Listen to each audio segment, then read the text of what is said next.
The president has said that he wants to see the DC National Guard crack down on what he calls a crime emergency, right? You'd think that would mean murderers in the street. You think that would mean carjackings left and right. But in fact, it seems like he might have been talking about the real emergency, litter in the park. Because is that what the National Guard has been reduced to? The answer appears to be yes. But why is the National Guard doing this? And what is this really about? I'm Paul, U.S. Army combat veteran. Smash that subscribe button. Yeah, this is according to the local Fox outlet. National Guard, this is the DC National Guard members who were activated as part of what the President Trump called a crime emergency, and what even the more extreme, like left of center U.S. media calls a National Guard taking over DC. And what I want to point out here is clearly the DC Guard is out here stopping crime, particularly the crime of littering. And if local news could possibly, there you go. As you can see, look at these brave guardsmen, guys. Look at them wearing reflective vests, picking up trash, just truly patrolling the park. I mean, look at that highly motivated soldier. Okay. Even these guys know what they're doing is a fucking joke.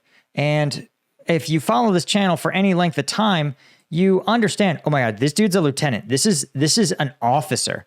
Imagine going to college and then you're like assigned to clean up trash in a reflective vest. Now, I want to talk about there's an actual story here, right? And oh my God, look at this dude. This dude's flag isn't even on straight. These guys must be so over this.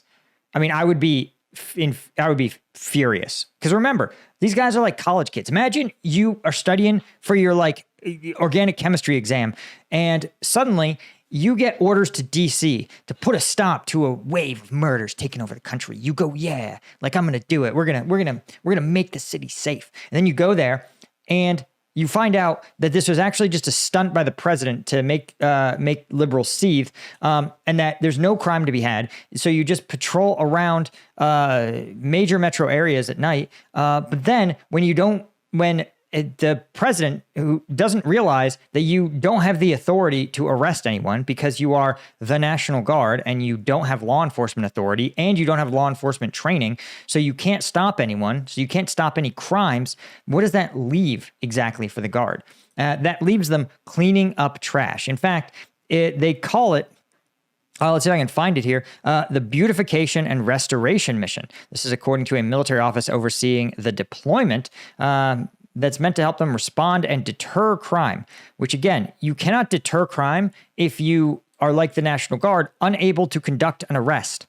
And even though the Secretary of Defense authorized them to be armed, they're only allowed to use their service weapons in the event of a life or death situation. Which is, the irony is, in the United States and in DC, that's the case of anyone who's allowed to carry, who has a handgun permit in DC. Like, that's just the law all the time for everyone in the United States, everywhere, is that if your life is placed in imminent, immediate danger and you have a firearm, you're allowed to defend yourself with it. So again, the authorities that the National Guard actually carries, the ability of the National Guard to address the problem that the president purported to solve, is nil. And that's why they've been reduced to cleaning up stupid trash. Beautification mission, right?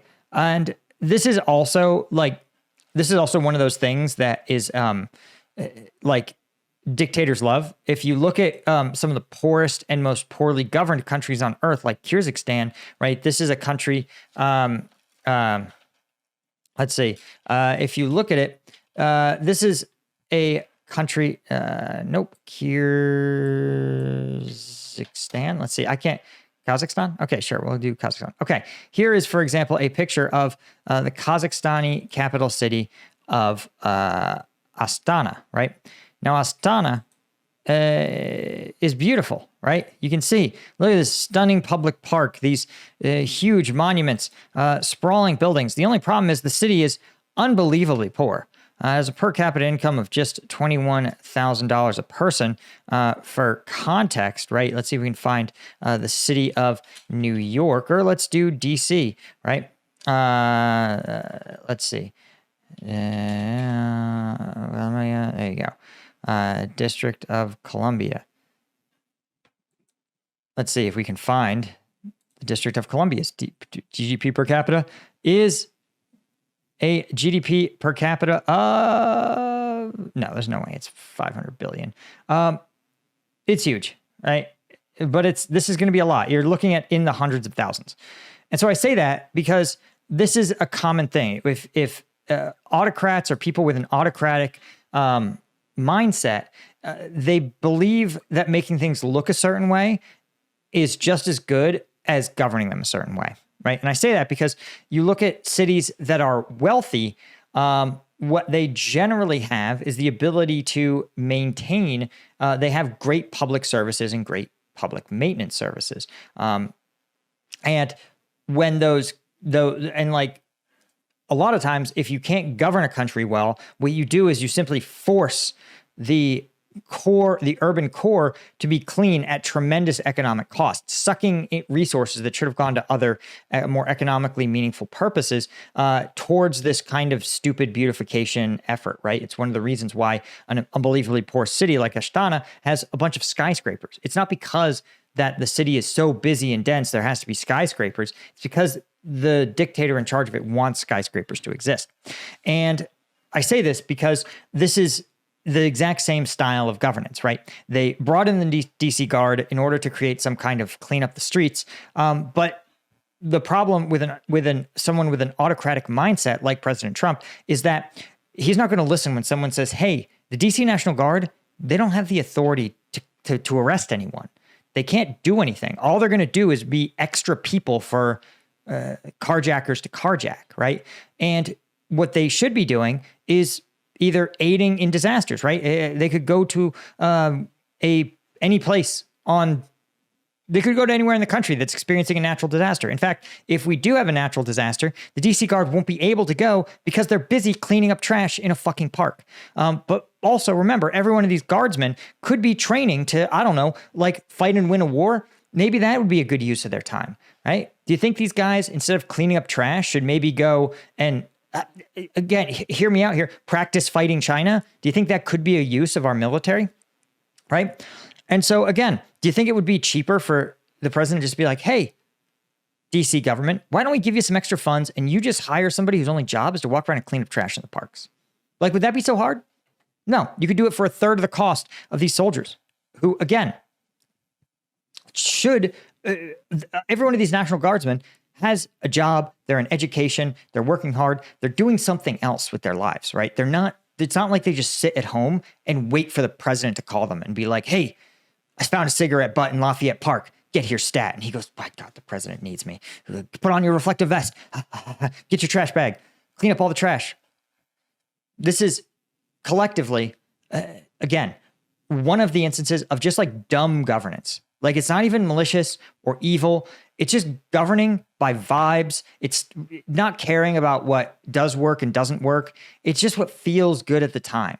And if you're someone who lives in the southeast of DC, you know that's a high crime area where there actually needs to be maybe an additional law enforcement presence, where you actually got to bring in real trained cops with the actual authority to enforce laws.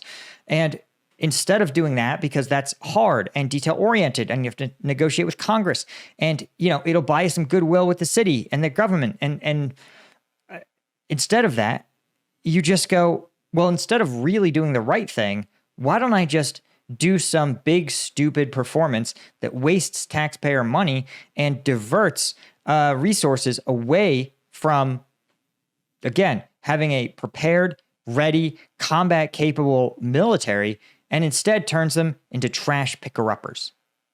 If you want to support the channel and get access to uncensored combat footage that you can't get anywhere else and that YouTube definitely won't show me, you want to become a member at combatvetnews.com. This functions like my Patreon or Substack, where twice a week you can get access to uncensored videos and, of course, Q&A. Also, a huge thank you to our Colonel tier members, guys like Jeff Davies, Mike 54, Citrine Margaret, and the GMAT Club, as well as all of our Lieutenant tier members. We couldn't do it without you guys. Appreciate you so much. And remember, hit that subscribe button.